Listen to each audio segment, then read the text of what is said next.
Kemudian yang paling simpel dilakukan adalah dengan melakukan pemijatan sebenarnya pada bekas luka.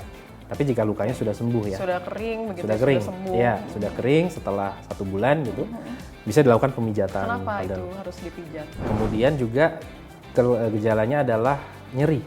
Oh, nyeri juga ya? Jadi bisa nyeri ya. Kemudian gatal itu juga merupakan gejala yang sering gitu.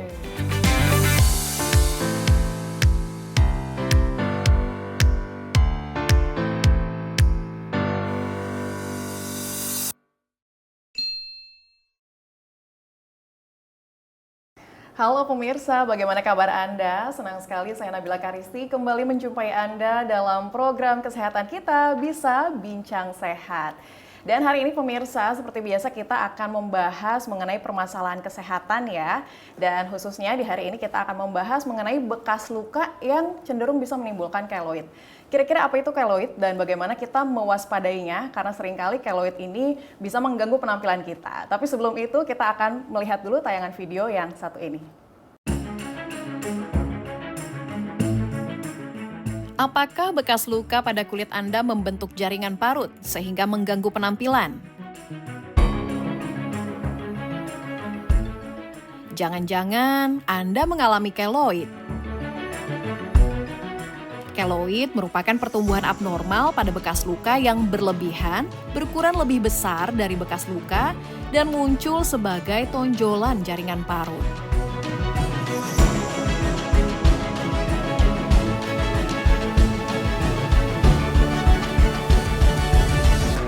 Ya pemirsa, tadi kita sudah menyaksikan ya cuplikan video mengenai apa itu keloid dan kita akan membahasnya secara mendalam.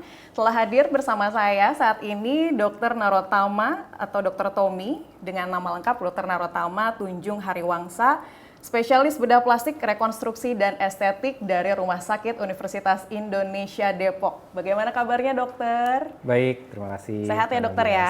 Sehat. Terima kasih sudah berkenan untuk ngobrol-ngobrol nih, kita nanti akan ngobrol mengenai bekas luka dan juga keloid. Nah, saya menyapa dokter dengan panggilan Dokter Tommy ya? Boleh, ya. Oke, Dokter Tommy, pastinya juga masyarakat pengen tahu kalau bekas luka ini kan kadang cenderung menimbulkan keloid. Sebenarnya keloid itu apa sih dokter?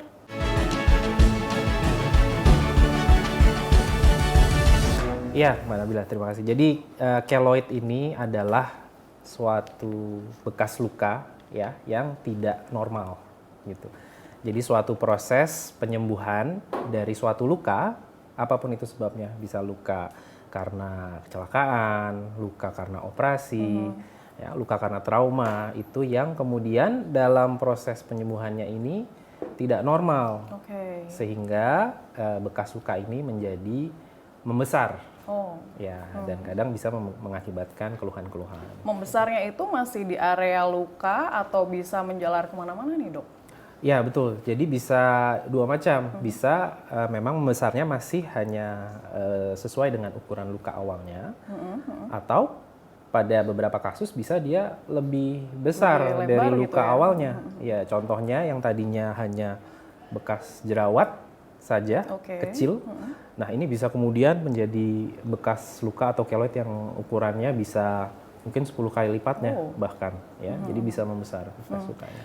Ada bedanya nggak dengan scar? Karena kan kita juga kadang kalau ketika bekas luka kita menyebutnya oh, ini ada scars nih gitu. Ya, sama nggak sih sebenarnya? Iya, jadi sedikit berbeda ya dengan keloid. Jadi kalau keloid itu ukurannya dia membesar, ya, sangat membesar, melebihi dari ukuran luka awalnya.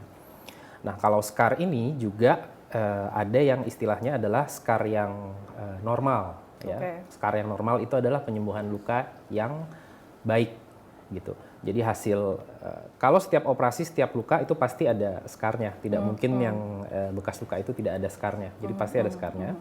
Cuma ada scar yang memang normal. Jadi ukurannya itu tidak besar, kemudian dia rata, warnanya juga sama dengan warna kulit sekitar. Nah ini kita sebut sebagai scar yang normal. Nah ada juga scar yang tidak normal. Nah apa itu scar yang tidak normal? Yaitu scar yang juga dia membesar, ya, tapi masih berada di dalam batas luka. Nah ini kita sebut dengan scar hypertrophic atau bahasa Inggrisnya hypertrophic scar ya. Ini juga merupakan suatu scar yang tidak normal. Gitu. Dan scar dan juga keloid itu dua-duanya bisa hilang atau gimana tuh dok? Ya, jadi dengan perawatan yang baik, ya, pencegahan yang baik dari adanya bekas luka itu kemudian dirawat dengan baik, ini bisa dicegah sehingga tidak terjadi scar yang abnormal tadi. Oke, Scar pencegahannya ini keloid. seperti apa? Ya, betul. Pencegahannya banyak macam-macamnya ya. Jadi pencegahannya ini terutama adalah dengan menggunakan ada beberapa pilihan. Bisa menggunakan salep khusus ya untuk mencegah terjadinya keloid. Kemudian bisa juga bekas luka ini kita tekan dengan menggunakan plester khusus. Seperti itu. Nah, diharapkan dengan luka itu ditekan setelah dilakukan operasi atau setelah terjadinya cedera, nah ini tidak terjadi itu penyembuhan luka yang abnormal. Itu salah satunya ya untuk pencegahan gitu. Kalau untuk keloid sendiri ada jenis-jenisnya nggak sih dokter? Ya, jenisnya tadi. Jadi ada keloid hypertrophic yang itu ya? hypertrophic scar, kemudian yang satu adalah keloid. Biasanya kita bedakan dua hal tersebut ya. Ya. Berarti scars hypertrophic itu sebutannya keloid, tapi scars yang umumnya biasa itu yang betul. itu ya? Scar normal ya. Scar normal. Kita sebutnya. Gitu. Nah untuk penyebabnya sendiri nih dokter, apa aja sih? Kenapa gitu bekas luka bisa menimbulkan keloid nih? Iya, betul. Termasuk pertanyaan yang sering ya. Jadi keloid ini bisa muncul ya. Pertama itu memang ada andil dari genetik atau keturunan. Ya, jadi ada faktor genetik betul, juga ya, faktor genetis ya. Betul. Jadi ada memang populasi tertentu atau individu tertentu yang lebih rentan. Misalnya individu yang seperti apa nih? Ya, contohnya adalah warna kulit. Ya, jadi warna kulit yang lebih gelap ya, atau itu menunjukkan bahwa kadar melanin di kulit itu lebih banyak. Nah ini pada individu yang kulitnya lebih gelap lebih tinggi untuk kemungkinan timbul keloid. Ya, jadi contohnya misalnya nih ras Kaukasia atau bule ya, itu risiko untuk timbul keloidnya lebih kecil dibanding dengan ras Asia misalnya. Ya. Kemudian kalau kita bandingkan lagi dengan ras Afrika itu lebih tinggi lagi kemungkinan untuk bisa timbul. Karena kulitnya lebih gelap lagi dan betul. Kandungan melaninnya tadi mungkin tidak bisa menahan bekas luka untuk tidak timbul keloid gitu. Betul. Ya, jadi melanin ini mengakibatkan peradangan di kulit ini lebih meningkat sehingga timbullah keloid. Kenapa akhirnya bisa dari melanin bisa timbul keloid, Dok? Apa mungkin ada gesekan tertentu, mungkin bersinggungan dengan bahan-bahan lain? Atau jadi intinya adalah peradangan pada kulit. Jadi dengan semakin meningkatnya radang pada kulit, ini resiko keloidnya semakin tinggi. Nah, radang ini bisa karena apa saja, misalnya karena infeksi, salah satu contohnya. Jadi luka-luka yang terinfeksi, contohnya ini akan lebih mudah timbul keloid. Gitu. Jadi contohnya kita luka ya di tangan, kemudian pada saat penyembuhan itu terjadi infeksi lukanya. Nah maka setelah dia sembuh, kemudian menjadi parut. Nah ini parutnya tumbuhnya nggak normal, tidak normal, jadi menjadi keloid. Itu salah satu contohnya. Kemudian juga cara operasi yang kurang ideal. Contohnya misalnya penjahitannya itu digunakan benang yang terlalu besar, jarum yang terlalu besar, terlalu kuat juga. Terlalu kuat, betul. Jadi dijahitnya itu terlalu kuat, misalnya terlalu dipaksakan untuk ditutup. Nah ini bisa menyebabkan peradangan tadi, sehingga keloid yang ditimbulkan bisa lebih besar lagi. Gitu. Artinya ini menjadi kewaspadaan tersendiri juga bagi para dokter-dokter yang melakukan bedah juga ya, Dok ya? Iya, betul. Karena kan betul. Ketika misalnya orang-orang Asia begitu ya, seperti kita sedang berobat, kemudian melakukan operasi dan ada fase-fasenya tadi, dan itu menjadi kekhawatiran tersendiri bagi para dokter bedah untuk supaya bagaimana nih tidak timbul keloid tadi. Ya, betul. Jadi perlu diperhatikan dengan baik pada saat melakukan pembedahan ya. Dilakukan penjahitan dengan baik, pemilihan benang yang sesuai, pemilihan jarum yang sesuai, teknik yang benar juga. Kemudian kalau ada luka karena robekan misalnya, karena tersayat atau tertusuk, itu dilakukan pencucian lukanya juga dengan baik, harus dijaga sterilitasnya karena luka yang kotor tadi contohnya akan menjadi infeksi. Nah, infeksi tadi bisa menyebabkan keloid nantinya kalau luka itu sembuh. Tapi berarti ketika perawatannya dilakukan dengan tepat, dengan baik dan benar, itu tidak akan menimbulkan peradangan atau paru tadi ya? Betul, Seperti betul. Jadi resiko keloidnya juga akan sangat ditekan dengan perawatan luka yang baik. Jadi saling berhubungan antara luka dengan bekas luka. Mungkin seperti itu. Artinya setiap bekas luka tidak melulu akan terjadi peradangan begitu ya dokter Betul, ya? betul. Oke, baik. Dan untuk kategori tadi saya menarik juga nih bahwa keloid ini sangat rentan terhadap dengan orang yang kecenderungan punya kulit gelap ya dokter ya. Iya. Nah, ketika orang-orang tersebut misalnya melakukan operasi begitu ya, kemudian kan pasti ada bekas lukanya. Nah, itu fase-fase seperti apa sih yang perlu dilakukan begitu? Fase-fase seperti apa agar keloid tidak timbul seperti itu? Ya, betul. Jadi keloid ini timbulnya bisa dalam waktu beberapa bulan setelah operasi. Jadi tidak langsung tumbuh. Bisa jadi keloid itu muncul baru setelah 6 bulan atau bahkan 1 tahun, baru kemudian bekas lukanya tiba-tiba membesar. Ini sangat mungkin. Jadi kalau misalnya terdapat luka itu harus dirawat terus dengan baik sampai 1 tahun itu harus dijaga gitu. Sampai 1 tahun? Iya. Lumayan lama juga ya? Karena ada kemungkinan keloid itu muncul setelah 1 tahun. Oke. Nah, apa saja perawatannya? Tentunya ya kalau ada luka, kemudian menjalani penyembedahan tertentu, ya ikut dengan saran dokter ya tentunya ya. Jadi perawatannya bagaimana, itu harus dijalankan dengan baik. Pasien juga kita upayakan untuk bisa kontrol dengan rutin, sehingga bekas luka itu bisa selalu dipantau istilahnya ya. Dan kemudian perawatannya yang tadi saya bilang misalnya dengan krim tertentu atau dengan menggunakan plester tertentu untuk mencegah supaya keloid itu tumbuh gitu.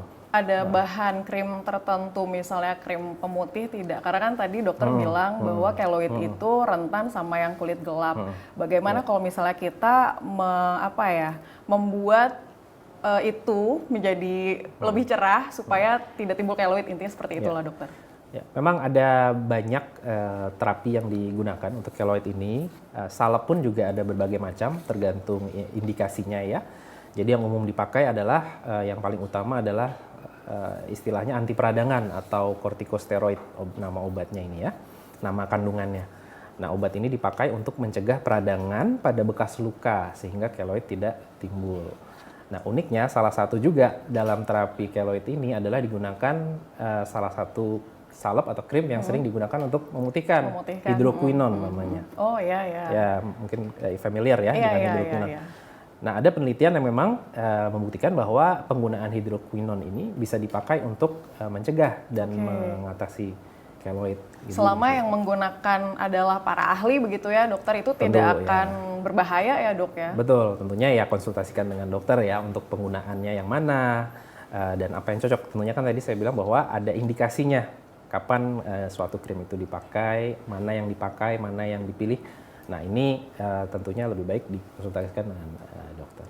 Oke dokter, nanti kita akan membahas lebih dalam lagi terutama mengenai gejala yang bisa ditimbulkan dari keloid ya dokter, namun setelah jeda yang satu ini.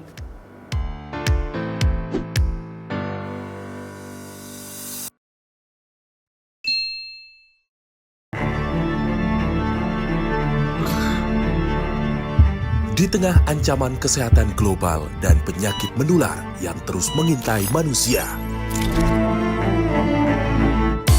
Salam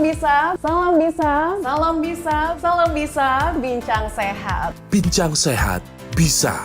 Perbedaan dari pusing sama sakit kepala ini seperti apa sih dok?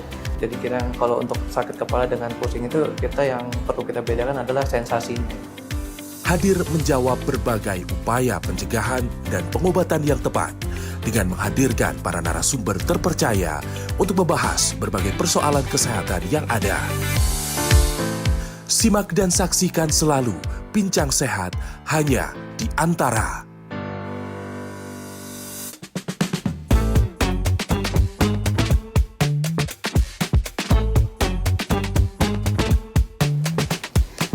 Obrolan seputar isu paling hangat jangan dengar dari sembarang sumber. Di sini, podcast yang mengundang narasumber pakar dan ahli terpercaya. Podcast antara on the record, podcast antara close up. Simak ya, hanya di antaranews.com/video Dan YouTube Antara TV Indonesia.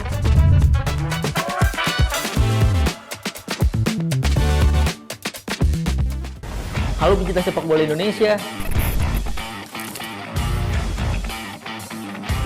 Tahu nggak, di 1952 ada Toni Pogasnik, warga negara Yugoslavia yang harus lewati lobby politik dulu untuk latih timnas Indonesia. Nah, itu baru satu fakta. Masih banyak lagi hal seru dan fakta menarik tentang sejarah dan sosok-sosok penting sepak bola di tanah air. Saksikan hanya di Sport Antara.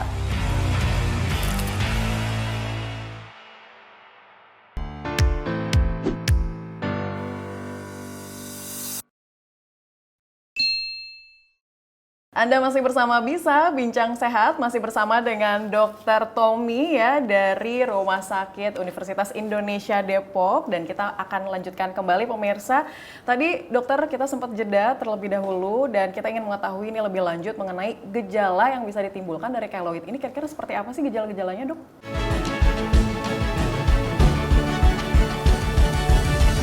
Jadi gejala pada keloid ini ada beberapa. Yang pertama adalah tentunya penampakan yang kurang baik ya dari keloid. Betul, mengganggu penampilan sih sebenarnya ya. Betul, karena bentuk bekas lukanya itu berbenjol-benjol, kemudian gelap warnanya, dan ini sangat mengganggu penampilan ya.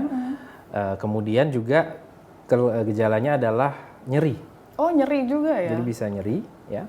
Kemudian gatal, itu juga merupakan gejala yang sering gitu.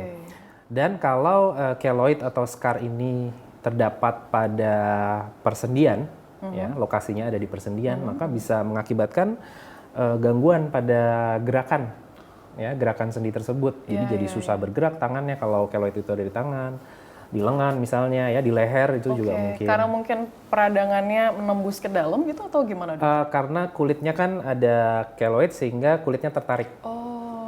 Kulitnya tertarik, jadi gerakannya susah, gitu.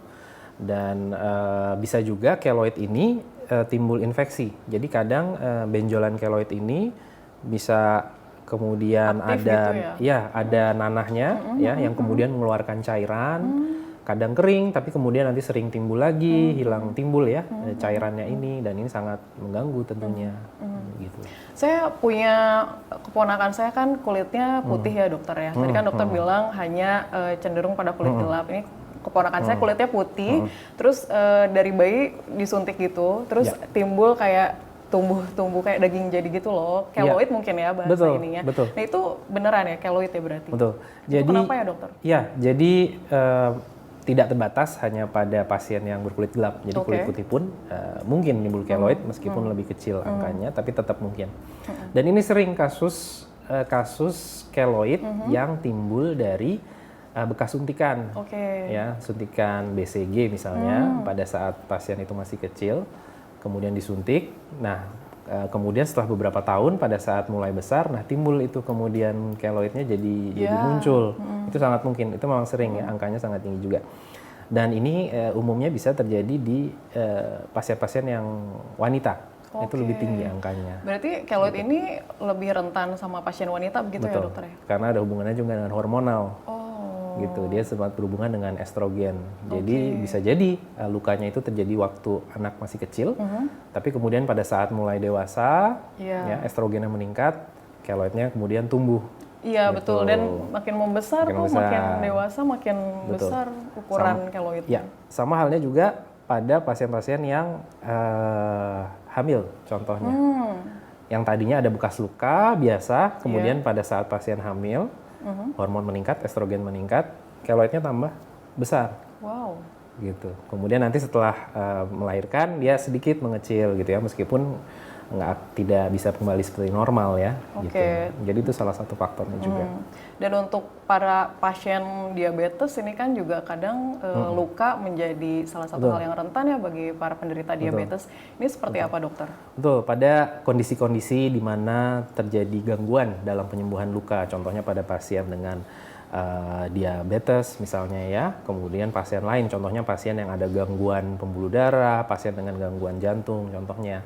Nah ini kan terjadi gangguan juga dalam penyembuhan kulitnya, penyembuhan luka ya di kulit, sehingga otomatis jika ada luka maka resiko untuk timbul keloid dan skar hipertrofik ini juga makin besar, makin tinggi. Gitu. Sehingga pada saat ada luka memang wajib untuk melakukan perawatan luka tersebut ya dokter ya dengan tepat tadi. Betul. Dan untuk lokasi-lokasi dokter bagian-bagian tubuh mana saja sih sebetulnya yang rentan timbul keloid? Ya. Jadi ada area-area yang khas di mana di area tersebut timbul keloid ya.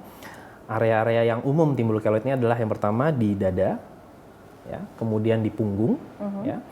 Kemudian di daerah bahu ya atau lengan atas ya, kemudian telinga. Oh. Ya. Oke. Ini yang sering ya terjadi keloid. Ada juga area-area yang bisa terjadi keloid tapi lebih jarang, itu adalah di daerah dagu contohnya. Ini sering pada pasien-pasien yang awalnya bekas jerawat. Oh, iya. Jadi punya jerawat di gitu daerah pipi, daerah dagu. Nah, bekas jerawat ini jadi keloid. Ada beberapa pasien juga seperti itu. Nah, kemudian bisa juga timbul di perut bawah biasanya ya. Nah, ada riwayat operasi contohnya. Nah, ini jadi keloid. Iya, operasi sesar Betul, juga misalnya bisa, gitu ya. Ya. Jadi di area-area tersebut bisa timbul ini ya, lebih tinggi atau lebih rentan timbul keloid. Boleh tahu nggak kenapa di area bagian tubuh tersebut? Apa hubungannya begitu? Apa kaitannya? Ya dengan betul. keloid? Jadi area-area tersebut tumbuh keloid karena area-area tersebut adalah area yang paling banyak bergerak. Oke. Dada, ya. Tentunya pada saat kita berubah posisi, ya, berdiri, duduk. Setiap hari kan kita pasti berubah posisi itu. Nah, dada ini juga bergerak terus, ya, sehingga kulitnya itu selalu tarik-menarik. Nah, inilah yang menyebabkan keloidnya makin meningkat. Dan yang kedua, bernafas. Kalau kita bernafas, dada kita selalu bergerak konstan, secara konstan. Nah, inilah yang menyebabkan keloidnya semakin tumbuh. Pula halnya dengan di bahu, kan gerakan tangan sehari-hari tentu tidak mungkin dicegah gerakan yang berlebihan tersebut. Nah, maka timbullah keloid di daerah-daerah tersebut ya. Tapi artinya berarti keloid ini akan terus tumbuh dan tidak akan bisa sembuh atau gimana nih dokter? Ya, jadi keloid ini memang seiring berjalan waktu dia bisa membesar terus kalau tidak ditangani ya, membesar terus, makin nyeri, makin sakit ya.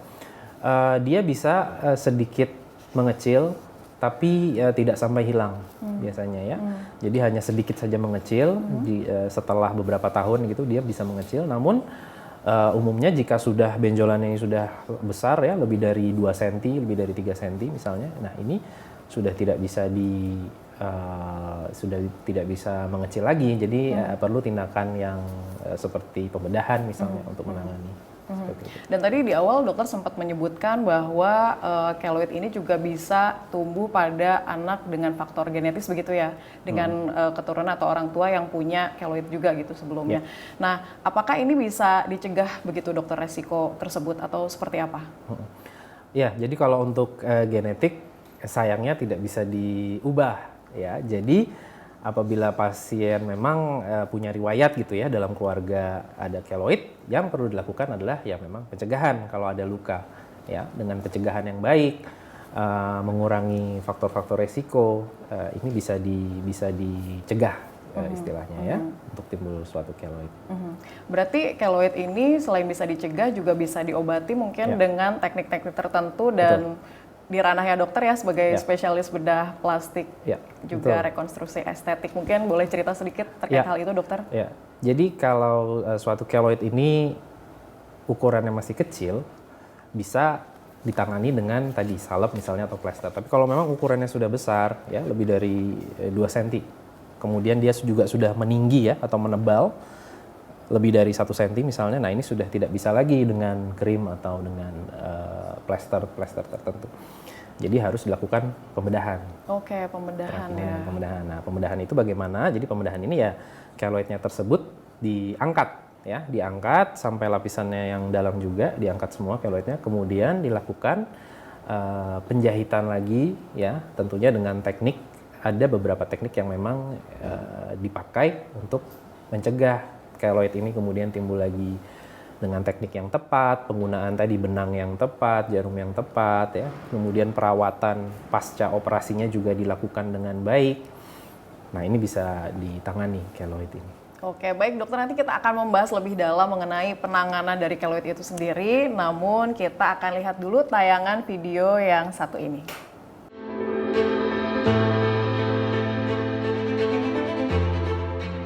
Keloid dapat mengganggu penampilan. Karena itu, penting mencegah keloid dengan menghindari cedera, merawat luka dengan baik dan benar, serta melindungi luka dari paparan sinar matahari.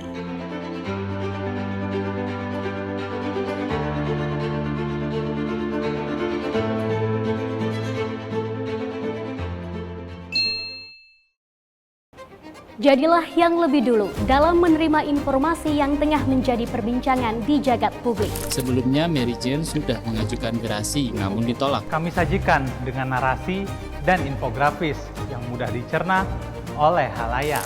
Desain mengotak dengan streamline-nya membuatnya tampak gahar sekaligus elegan. Saksikan hanya di Perantara, tayang setiap hari Minggu di portal antaranews.com. Dan setiap hari Senin di kanal YouTube Antara TV Indonesia. Pastikan tidak ketinggalan setiap episodenya. A program that brings the world to your screen through insightful dialogues, exploring various issues with international figures. How do you view this? It gives more visibility to Indonesia in France. Revealing various facts regarding bilateral, regional, and multilateral cooperation in numerous sectors. Welcome back, Mr. Ambassador, to our second segment. I'm Grazia Simanjuntak, the producer and host. And I'm your host, Arya Sindiara. Join us on International Corner.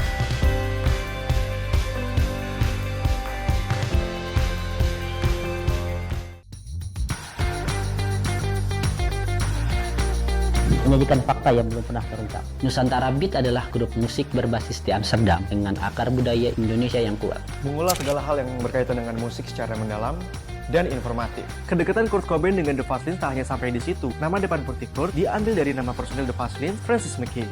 Ngobrol santai dan menyaksikan penampilan apik musisi favorit. Saksikan hanya di Antara TV.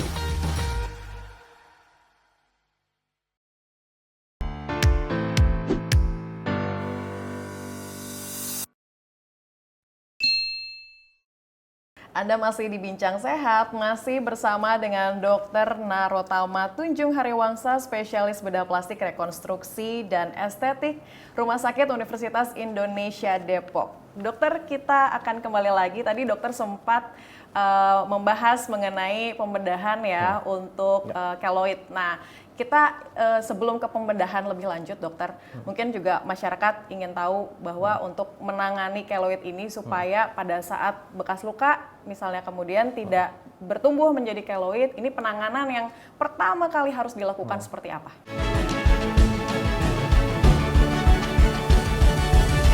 Kalau untuk penanganan pertama, setelah terjadi luka, ya itu diawasi dengan baik lukanya, ya. Jadi dilihat apakah ukurannya masih sama, warnanya masih sama, atau kemudian dia mulai menebal. Nah, kalau ada tanda-tanda bekas luka itu menebal, nah maka periksalah gitu ya. Ditakutkan nantinya bisa tumbuh jadi keloid. Jadi semakin dini bisa diketahui bahwa luka itu cenderung untuk bertumbuh, maka lebih baik nanti penata laksanaannya ya. Jadi itu, jadi dilihat dulu bekas lukanya apakah cenderung membesar atau tidak. Kemudian yang paling simpel dilakukan adalah dengan melakukan pemijatan sebenarnya pada bekas luka. Tapi jika lukanya sudah sembuh ya. Sudah kering begitu, sudah kering. Sudah sembuh. Ya, sudah kering setelah 1 bulan gitu. Bisa dilakukan pemijatan. Kenapa pada itu harus dipijat? Karena akan ada efek penekanan. Oh, oke. Ya, efek penekanan pada bekas luka sehingga lukanya itu rata ya. Oke. Gitu. Nah, itu salah satu metodenya ya yang dipakai dan bisa dilakukan dengan mudah secara sendiri gitu ya oleh pasien. Mungkin itu awalnya ya. Tapi kalau memang ada tanda melebar, meluas, nah periksalah ke langsung dikonsultasikan kepada ahlinya begitu ya. Dan betul. mungkin nggak boleh juga kita berobat secara mandiri ke apotek membeli satu obat, itu nggak boleh juga ya dokter ya. Karena sekarang kan juga banyak ya. Kalau ke apotek gitu ada ada salep, ada betul, kemudian dan plester apotekernya khusus. juga bisa memberikan saran gitu. Itu boleh nggak sih sebenarnya dibenarkan tidak? Ya, karena itu tadi, jadi ada indikasi-indikasinya ya. Kapan keloid itu ditangani dengan menggunakan plester, kapan dengan menggunakan salep, kapan kemudian harus ada tindakan di luar itu seperti contohnya disuntik, bisa juga dengan suntikan ya. Atau kadang malah justru sudah tidak bisa ini ditangani. Contohnya, ada saya pasien dengan keloid yang sudah besar. Nah, ini dia obati sendiri dengan plester. Padahal keloidnya sudah besar, tentunya ya tidak akan berubah. Iya, tidak akan mempan gitu ya dokter. Jadi harus dilakukan pembedahan. Nah, ini disarankan makanya untuk dikonsultasikan dengan dokter.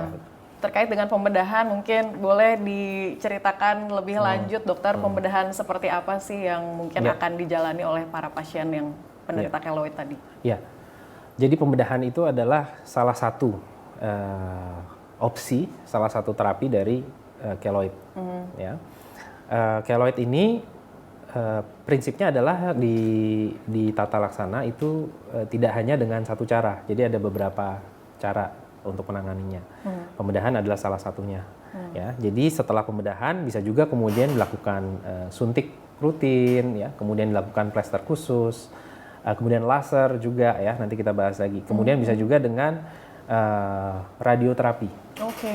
Ya, radiasi. Terapi radiasi ini adalah salah satu juga terapi untuk keloid.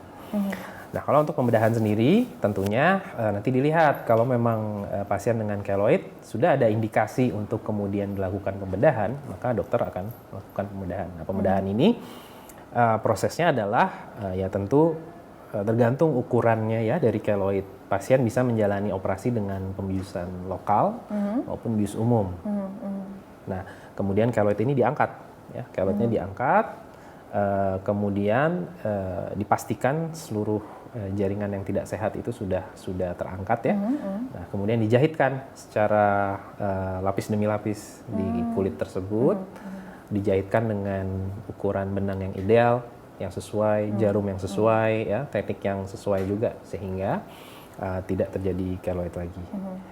Nah, baru setelah pembedahan itu ada kemudian perawatan-perawatan khusus yang harus dijalankan oleh pasien sehingga tidak timbul lagi keloid. Oke, artinya dengan pembedahan yang tadi dokter jelaskan, itu kan pembedahan yang secara tepat begitu ya dokter ya yang perlu dilakukan sehingga tadi jaringan-jaringan yang rusak bisa terangkat. Tapi saya herannya gini dokter, karena kan ketika keloid itu sudah tumbuh, artinya luka sudah mengering ya, dan seolah-olah kita sebenarnya tidak merasakan apapun ya, hanya ada satu daging yang nempel ibaratnya begitu ya dokter ya. Nah, ketika dilakukan pembedahan bukannya itu melukai kembali ya, itu ada potensi lagi nggak sebenarnya untuk menjadi keloid? Betul, jadi tetap ada potensinya dia meskipun sudah dilakukan pembedahan, kemudian timbul lagi keloidnya itu ada. Nah, ini dapat dicegah dengan itu tadi kontrol rutin ke dokternya ya. Kalau hanya dilakukan pembedahan saja, kemudian pasien merasa bahwa bekas lukanya sudah baik, tidak kontrol, tidak kemudian dirawat dengan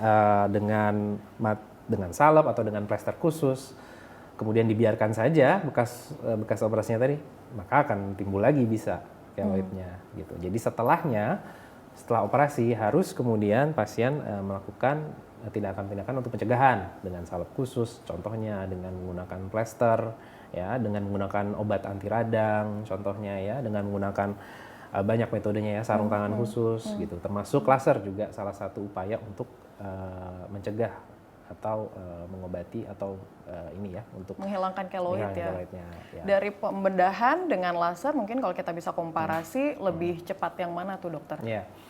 Jadi untuk laser ini itu dipakai untuk memperbaiki tampilan warna dari keloid. Umumnya keloid itu warnanya bisa kemerahan, ya.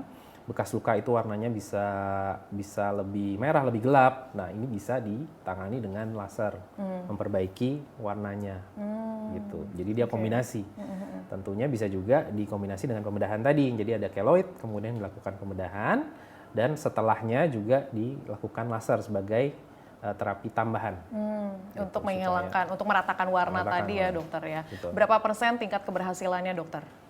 Ya, tingkat keberhasilan ini sangat tergantung banyak hal ya. Jadi tidak bisa disamakan memang, karena tergantung dengan teknik tadi ya, kemudian bagaimana pasien bisa menjalani pengobatannya dengan baik, genetik juga ya. Termasuk faktor seperti sinar matahari contohnya. Sinar matahari itu juga mempengaruhi bekas luka ya untuk timbul keloid. Nah, jika dilakukan dengan baik terapi tersebut, dari studi-studi yang ada memang keberhasilan operasi keloid ini bisa 90% ya, bisa menangani keloid. Oke, dari segi faktor usia gitu dokter, tadi kan mungkin kita bicara secara umum ya, untuk anak-anak sendiri ada penanganan khusus tidak? Iya, jadi keloid ini juga mungkin ya timbul pada anak-anak ya, contohnya anak-anak yang setelah dilakukan tadi imunisasi misalnya ya, atau pada anak-anak yang timbul luka bisa kemudian timbul keloid. Nah, ini bagaimana untuk pasien anak-anak ini biasanya kita bedakan memang, karena pada anak-anak ini ada obat-obatan yang memang lebih rentan ya untuk kita pakai. Obat anti radang misalnya kortikosteroid ini kita harus pakai dengan hati-hati pada pasien anak. Nah, kalau untuk pembedahan bagaimana? Bisa dilakukan pada anak tetap ya. Jadi kalau anak itu tentunya sudah mengeluh ya, ada keluhan ya terkait misalnya keloidnya nyeri, gatal, tentu kan ini sangat mengganggu. Iya. Nah, maka pada anak bisa dilakukan pembedahan juga gitu. Tapi tentunya harus memerlukan kerjasama yang baik juga dengan orang tua ya, karena kan di rumah sehari-hari akan orang tuanya yang mengawasi, merawat. orang tua sebetulnya yang merawat Ya, dan mengawasi ya dokter. seperti pemakaian salep setelahnya atau pemakaian plester setelahnya, ini harus diawasi betul oleh orang tua. Seberapa rutin perlu perlu berkonsultasi dengan para ahlinya ini saat kita sedang mengalami penyembuhan dari keloid? Ya, umumnya untuk pasien-pasien keloid ini setelah operasi ya, itu pada 1 bulan pertama sebaiknya kontrol 1 minggu sekali. Oke. Ya. Kemudian setelahnya pasien bisa lebih jarang, kontrolnya bisa 1 bulan sekali. Umumnya saya minta pasien untuk kontrol, untuk diawasi bekas lukanya ini 1 bulan sekali kontrol, sehingga kalau memang ada tanda-tanda keloid ini muncul kembali, itu bisa dicegah dengan cepat. Seperti itu. Terus kontrol sampai kira-kira 1 sampai 1,5 tahun. Sampai 1,5 tahun. Cukup lama memang. Iya. Kenapa? Karena itu tadi keloid itu bisa muncul bahkan setelah beberapa bulan setelah terjadinya luka atau setelah pembedahan ya. Gitu. Jadi perawatannya cukup lama. Cukup ya, dan cukup detail juga begitu ya dokter ya. Sangat perlu teliti ya. Untuk melakukan perawatannya. Tadi kan kita bicara tentang perawatan-perawatan yang kaitannya eksternal ya dokter ya, seperti salep dan lain sebagainya. Apakah bisa dengan mengonsumsi obat-obat tertentu misalnya yang mengandung kolagen begitu? Karena kan kalau kita bicara soal melanin, mungkin kolagen saya rasa bisa menjadi salah satu solusi untuk atau menurunkan ya kadar melanin yang ada dalam tubuh. Itu seperti apa sih dokter? Iya. Jadi untuk istilahnya obat-obatan yang diminum ini sifatnya adalah suportif ya. Jadi terapi suportif yang memang bisa dilakukan. Ya. Dia tidak menjadi satu-satunya terapi yang bisa diandalkan gitu ya untuk obat-obatan yang diminum ini. Jadi tetap harus dikombinasikan ya dengan pembedahan contohnya, dengan suntikan, dengan laser, dengan salep dan lain sebagainya. Tapi obat-obatan yang diminum ini bisa dikonsumsi ya, kolagen misalnya atau vitamin yang fungsinya untuk menjaga integritas atau menjaga kesehatan kulit ya, contohnya vitamin C, vitamin E, ini bisa dikonsumsi juga. Kemudian suplemen juga bisa dijaga. Kemudian satu lagi ya untuk pasien-pasien keloid adalah menjaga tekanan darah. Tekanan darahnya harus seperti apa tuh dokter? Jadi tekanan darah yang tinggi ini itu bisa mempengaruhi keloid. Waduh. Ya, pasien-pasien dengan tekanan darah tinggi, resiko keloidnya juga meningkat. Gitu. Jadi itu salah satu ini juga ya tambahannya. Jadi dengan menjaga tekanan darah pasien stabil, dengan normal, begitu. stabil, ya keloid ini bisa dicegah juga, bisa ditekan. Gitu. Ada aktivitas fisik tertentu yang mungkin tidak boleh dilakukan oleh para penderita keloid? Ya betul. Jadi setelah pembedahan keloid, ya ini harus dijaga, harus dilakukan restriksi terhadap gerakan di daerah keloid tersebut. Kenapa? Kalau di daerah yang bekas keloid dioperasi, kemudian di daerah tersebut ditarik-tarik lagi nih kulitnya, maka akan resiko timbul laginya makin tinggi. Jadi harus dijaga.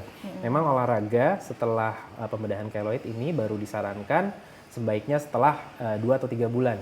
2-3 bulan setelah operasi ya? Ya, itu pun juga olahraga, dimulai dari olahraga ringan dulu ya, jangan langsung yang berat gitu.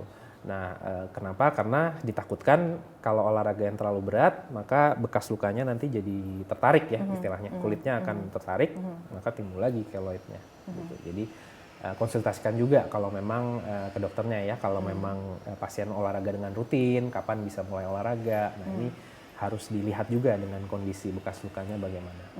Dan terakhir, asupan gizi juga berpengaruh juga berarti ya dokter? Ya, betul. Asupan gizi juga sangat berpengaruh karena gizi kan mempengaruhi kulit juga, bisa mengurangi radang juga ya. Jadi keloidnya semakin dapat dicegah atau ditahan atau ditekan. Baik, terima kasih banyak Dr. Tommy. Dan pemirsa, demikian ngobrol saya bersama dengan Dr. Tommy mengenai bagaimana kita bisa mencegah dari timbulnya keloid ya. Karena keloid ini sendiri mengganggu penampilan dan menjadi suatu hal yang memalukan ya untuk kita. Dan terima kasih banyak pemirsa, nanti kita akan bertemu lagi di lain kesempatan. Jangan lupa untuk menyaksikan Bincang Sehat episode berikutnya hanya di antaranews.com dan kanal YouTube Antara TV Indonesia. Saya Nabila Karisti pamit, sampai jumpa.